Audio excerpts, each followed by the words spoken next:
Can I have that globe right there? Good day, audio listeners. My name is Fago, and welcome back to an album review. Today's subject, Coldplay, Parachutes. Coldplay. I mean, you know Coldplay. I don't really need to give them an introduction at this point.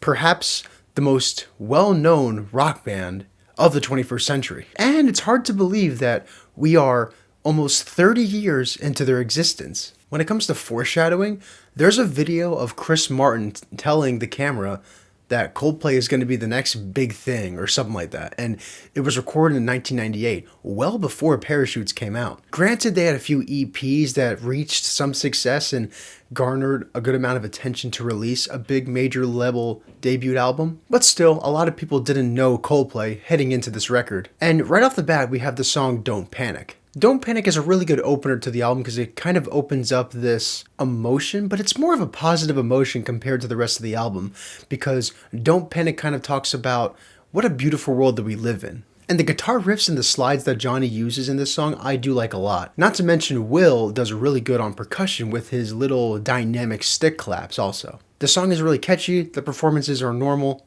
it's pretty self-explanatory. Parachutes is unique because while it is alternative rock, it's very raw for alternative rock. There's little to no advanced production on this record, and if I'm going to be honest, it sounds like everything is tracked with little to no inserts on it. Not to mention Chris Martin's vocals are raw, but in a very good way. It shows how good of a vocalist he is too. Also, the keys taking over the main melody into the instrumentals I thought is a really good transition. I hardly even noticed it. And I only noticed it when I was reviewing this album. So now going into Shiver, which is the second song, once again we are led by John's riffs in this song. And this is where Coldplay takes their alternative approach and they kind of intensify the song a lot. Because Will is going out of this world on the drums. And it matches really well with how the riff sounds. But if I'm going to be honest, during the verses, I feel like the electric riff can be a bit too much because the song dies down a bit, but it feels like the electric guitar is still pushed out in front of us. And the bass player, Guy Berryman, he is a very underrated bassist because the amount of riffs that he did on this album really shows how talented he is.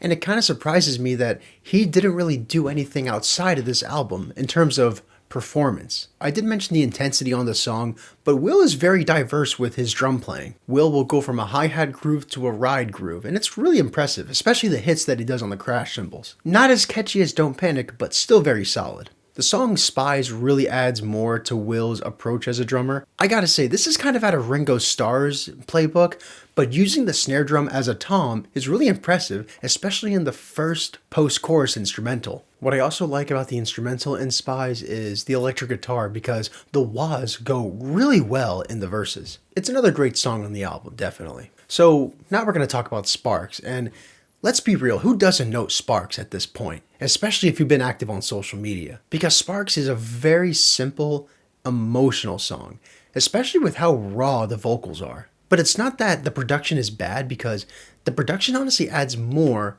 to the emotion. And Guy Berryman does a great job on the bass with his da-da-da-da.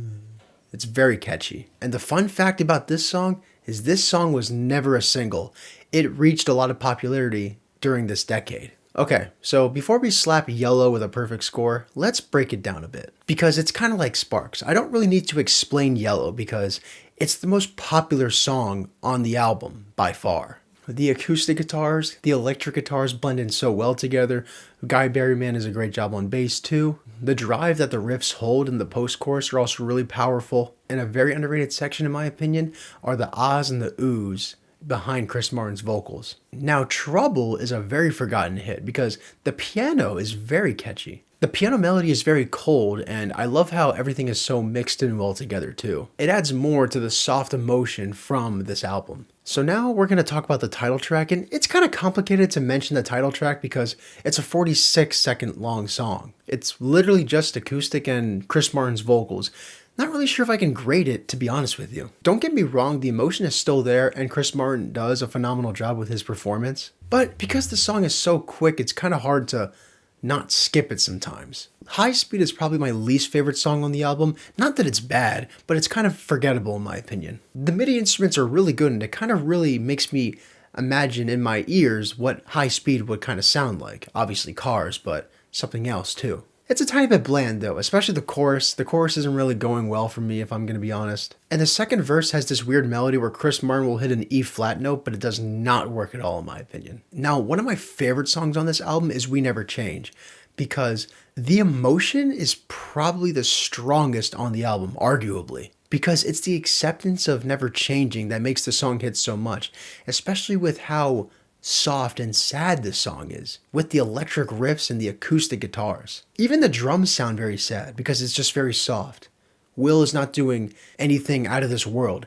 He's just keeping it mellow. The reverb behind the electric guitars is very atmospheric. I am a big fan of that too. Also, the panning padding is an amazing touch. I'm really glad they did something like that to kind of keep everything in balance and to keep something in the back at all times. It's a type of emotion that kind of reminds me of Always in My Head on Ghost Stories. So now we have the song Everything's Not Lost, and this is a great closer. It's a piano-led song with Chris Martin singing, and he's talking about how he's counted up his demons and he's telling himself that even though I'm feeling this way, everything's not lost. It's kind of like Switchfoot's Gone, but in a succular way. Once again, John is phenomenal with his guitar riffs, especially in the post-chorus.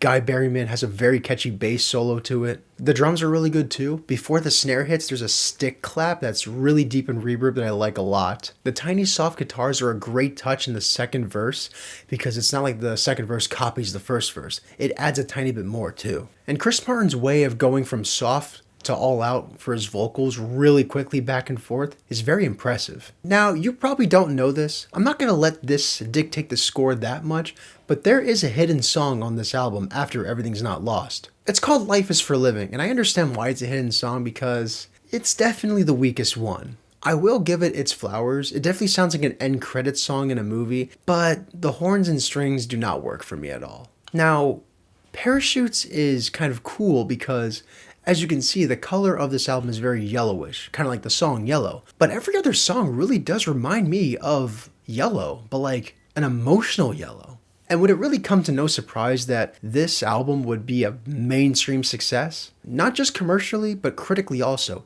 It won a Grammy too. Certified platinum, 17 million records sold too. 26 years later, it's still off the charts. Coldplay's talent is unique because everybody is talented remarkably in their own way.